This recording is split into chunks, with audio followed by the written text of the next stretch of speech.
আজকে ভাইয়া আমি তোমাদের সুন্দর একটি লজিক সার্কিট সমাধান করে দেখাবো।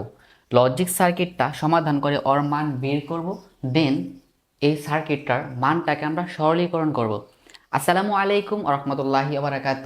তোমাদের সবাইকে আমাদের আবির স্টাডিয়ামের পক্ষ থেকে স্বাগতম। আশা করি তোমরা সকলে ভালো আছো। ওকে, আজকের ক্লাসটা চলো আমরা কথা না বেরিয়ে শুরু করি। একটা লজিক সার্কিট দেওয়া আছে। ভাই আগে তোমাকে থিঙ্ক করা শিখতে হবে একটা লজিক সার্কিট কিভাবে, কোথা থেকে শুরু করে ওকে সলভ করাটা শুরু করতে হবে। যদি তুমি এখান থেকে শুরু করো কখনোই পারবে না। তোমাকে সবসময় ফার্স্টে থেকে শুরু করে করে করে করে লাস্ট পর্যায়ে যেতে হবে, দেন যে মানটা পাইবে ওটাকে সরলীকরণ করবা। আজকের ক্লাসটা দেখার পর আশা করি এই টপিকের উপরেই, সার্কিট সলভ করার উপরে আর কোনো প্রবলেম থাকবে না। তো চলো আমরা শুরু করি। এই দেখতে পাচ্ছ এটা একটা ইনপুট লাইন, এটা একটা ইনপুট লাইন। তাহলে এই ইনপুট লাইনের মানটা এ, এই ইনপুট লাইনের মানটা বি। তাহলে এই ইনপুট লাইনের মানটা এখান দিয়ে যেয়ে, এই ইনপুট লাইনের মানটা এখান দিয়ে গিয়ে ভাইয়া কোথায় আসছে? এখানে আসছে। ওকে, আর এই যে এই ইনপুটের মানটা এটা, তো এইটা এ, তাহলে এই এটা আবার এখানে আসছে, আর এই বি মানটা এখানে আসছে। আচ্ছা ভাইয়া দেখো, এই বি এখান দিয়ে আসছে, আর এ এটা দিয়ে আসছে।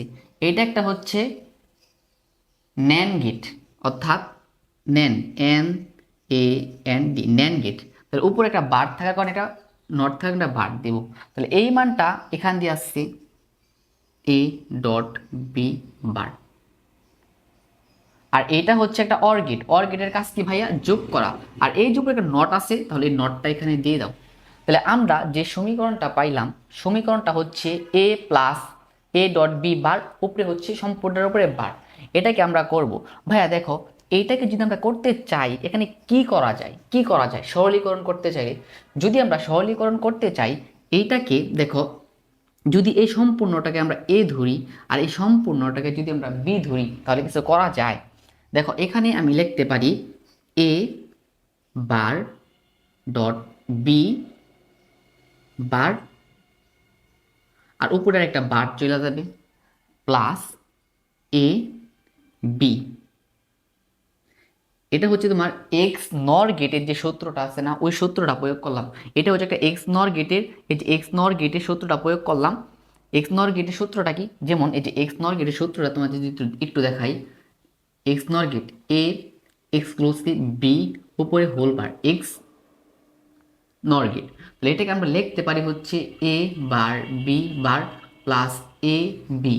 এইটা কি ওই এই জিনিসটাকেই সেম এটার মতন না, এটা হচ্ছে এ, এটা হচ্ছে বি। তাহলে A bar dot B bar, B হচ্ছে আমার এটুক, তাহলে B bar plus A B. X OR গেটের, এক্স নর গেটের ওই সূত্রটা আমরা অ্যাপ্লাই করলাম।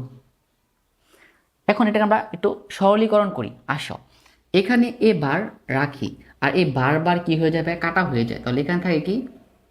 এখানে থেকে হচ্ছে এ বি, এখানে এ বি থাকে। এখানে বার কাটা গিয়ে থাকে এ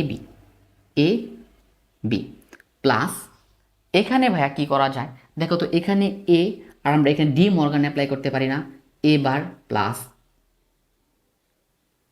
বি বার, আমরা ডি মর্গান অ্যাপ্লাই করলাম। এখন এখানে এই দেখো এটুকের মান হচ্ছে 0, আর এখানে আছে বি প্লাস, আর এখানে হচ্ছে a dot a bar plus A b bar, অর্থাৎ গুণ করলাম। এটার সাথে এটা গুণ করলাম, এটার সাথে এটা গুণ করলাম। তাহলে এইটা সম্পূর্ণটা হয়ে যায় 0 প্লাস এখানে থাকে হচ্ছে, এখন দেখো এ ডট এ বার কত হয়? এটার মান 0 প্লাস এ বি বার। তো অ্যান্সারটা পেলাম কি? অ্যান্সারটা পেলাম হচ্ছে এ বি বার। দেখো এটা হচ্ছে সরলীকরণ। তুমি যদি চাও এখানে তুমি ডি মর্গান প্রয়োগ করে করবা, তাও করতে পারবা, কোনো প্রবলেম নাই। তোমার যেইভাবে খুশি তুমি সরলীকরণ তুমি সেভাবেই করতে পারবা। বাট তোমার প্রবলেম তখনই হবে যদি তুমি এখানে এই যে লজিক সার্কিটটা ভাইয়া, এই লজিক সার্কিটটা যদি তুমি সমাধানই না করতে পারো, ওর মানটাই যদি তুমি না বাই করতে পারো, তাহলে সরলীকরণ তো করতে পারবা না। সরলীকরণ করতে চাও মানে বিলাসিতা। এর জন্য হচ্ছে তোমার ফার্স্ট স্টেপে যে কাজটা করতে হবে সেটা হচ্ছে তোমার এই গেটের মানটা বের করতে হবে। ইনপুট আর আউটপুট লাইন থেকে ইনপুট লাইন থেকে মানটা বের করা শুরু করবা, দেন মানটা বের করবা, এরপর লজিক সার্কিটের সমাধান করবা। এই পর্যন্ত তোমাদের কিন্তু অনেকগুলো ভিডিও দিয়ে ফেলছি। তোমাদের যদি রেসপন্স ভালো থাকে অবশ্যই ভিডিওগুলো আরও পাবা। আর কোন টপিকের উপরে ভিডিও লাগবে এটা জানাবা কমেন্টে। যদি ক্লাসটা ভালো লাগে অবশ্যই ভিডিওগুলো শেয়ার করবা এবং বন্ধুদের মাঝে ছড়াই দিবা। আর কোন টপিকের উপরে ক্লাস চাও অবশ্যই কমেন্টের মধ্যে জানাবা। তো সকলে ভালো থাকো, দেখা হবে আবার কোনো একটা নতুন একটা পর্বে। আজকে এখানে আমরা শেষ করি। আসসালামু আলাইকুম রহমতুল্লাহ।